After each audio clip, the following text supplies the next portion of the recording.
Or I just walked straight into this person's house. It was 2:30 in the morning. I walked into this guy's house. I said, call 911 for me. I was covered in blood.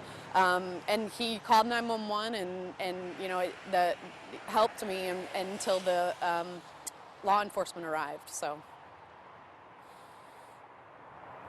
you know firsthand. yeah, I do. I know what victims go through, and you know, in my work now that I do, I know, because you know, I had a really good experience with the law enforcement, with the judicial system, with the way that my case went. It took time, but you know, my attacker was caught. My attacker was, you know, tried. My attacker was executed.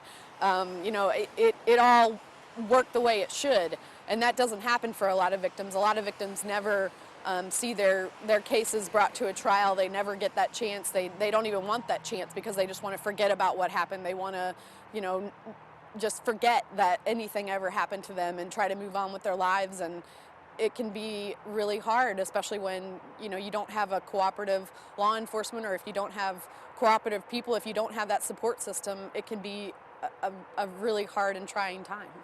How did that affect the community?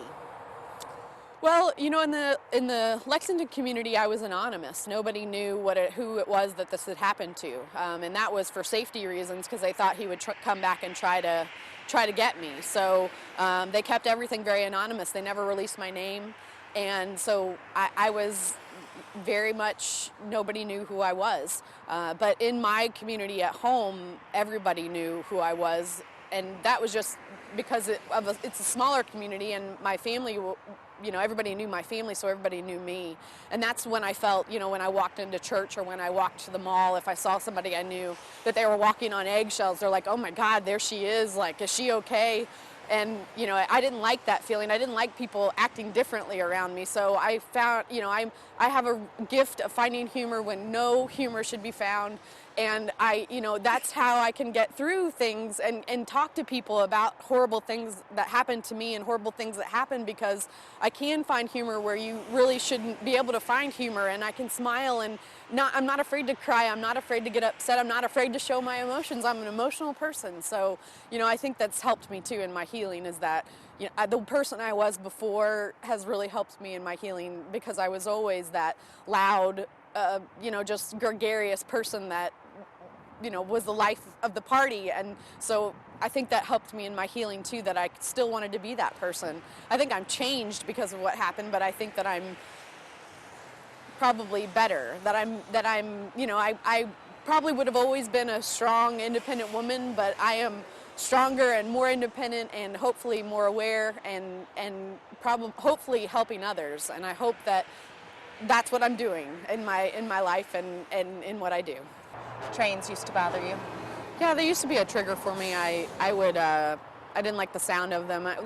Two trains went by during the attack, and I just remember thinking, why can't they see me? Why can't they see what's happening? Why don't they do something about it? And, you know, there's only one person usually on a train. It didn't really make sense, but, you know, you just think about trains and that conductor may have been able to see me.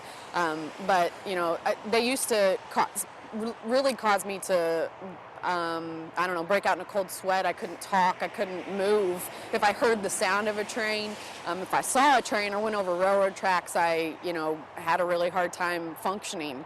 And they were just triggers for me, that it just brought me back to that night and brought me back to that situation. And but I've worked through that. I've got nieces and nephews that love trains, and, you know, I don't want to not like trains. So I've definitely tried to work through that. And you know, it's sometimes I still get chills, or sometimes I, you know, still think about it, but it's that I can deal with, because you know, I think now all the good that's come from what happened. And what are some of the things that you try and teach other people? I know you do a lot of training, and you go out and you give presentations and talks about awareness. And what is your message, and what are the things that you've learned that people should do if they're ever in that situation? Well, you know, I've really learned that every situation is different, and how someone reacts in any situation is the right way to react.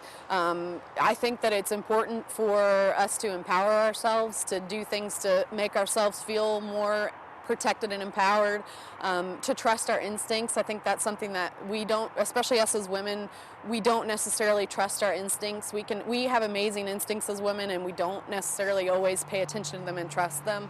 And that's really my message, is that bad things can happen and life can go on after it does, and that you can get through anything with help and with a good support system.